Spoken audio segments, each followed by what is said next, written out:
Salve semuanya, perkenalkan nama saya Agatha Winda, saya dari PKK 1 semester 1. Pada kesempatan kali ini saya akan menjelaskan materi pertemuan ke-15 pada mata kuliah Ilmu Sosial Dasar. Di mana pada pertemuan ke-15 ini kita akan membahas konflik sosial dan integrasi sosial. Konflik sosial adalah proses sosial di mana terdapat pertentangan antara individu atau kelompok yang berbeda kepentingan, nilai, atau tujuan. Konflik ini dapat terjadi dalam berbagai bentuk dan tingkat, dari perselisihan kecil hingga konflik besar yang melibatkan banyak pihak. Selanjutnya, ciri-ciri konflik sosial.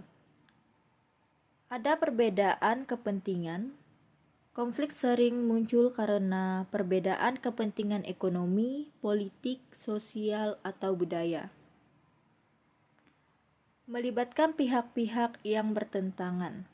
Konflik terjadi antara dua pihak atau lebih. Bersifat destruktif dan konstruktif. Konflik dapat merusak hubungan sosial, tetapi juga dapat menjadi peluang untuk perubahan sosial. Penyebab konflik sosial yang pertama, perbedaan pendapat atau ideologi. Yang kedua, ketimpangan sosial dan ekonomi. Yang ketiga, diskriminasi atau stereotip terhadap kelompok tertentu.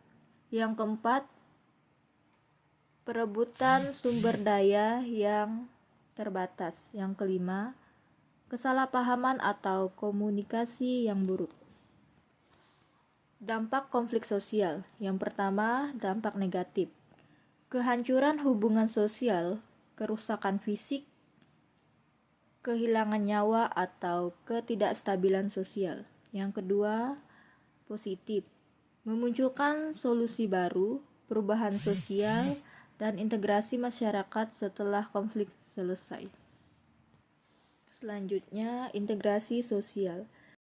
Integrasi sosial adalah proses penyatuan berbagai unsur dalam masyarakat menjadi satu kesatuan yang harmonis dan stabil.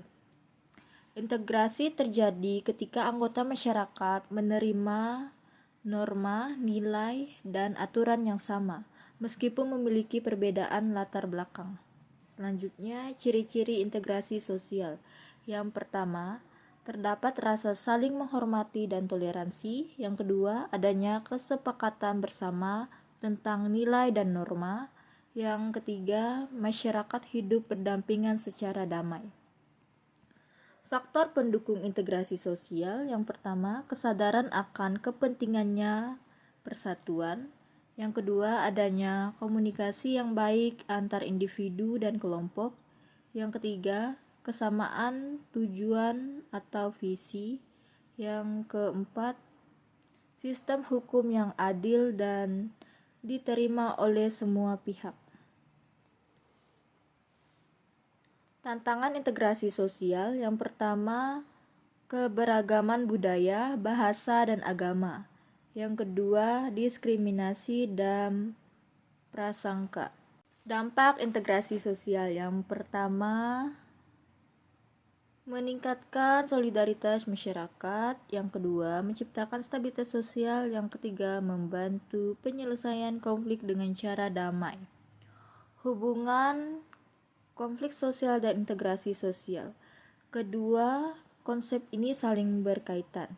Konflik sosial sering menjadi tantangan bagi integrasi sosial, tetapi jika dikelola dengan baik, konflik dapat menjadi katalis untuk menciptakan integrasi yang lebih kokoh.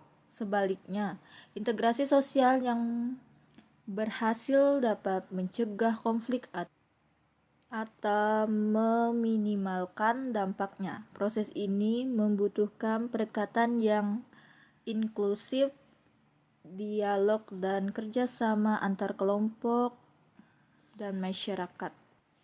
Sekian penjelasan resume pertemuan ke-15 pada mata kuliah Ilmu Sosial Dasar. Mohon maaf jika ada kata-kata saya yang salah. Akhir kata saya ucapkan terima kasih. Salve semuanya.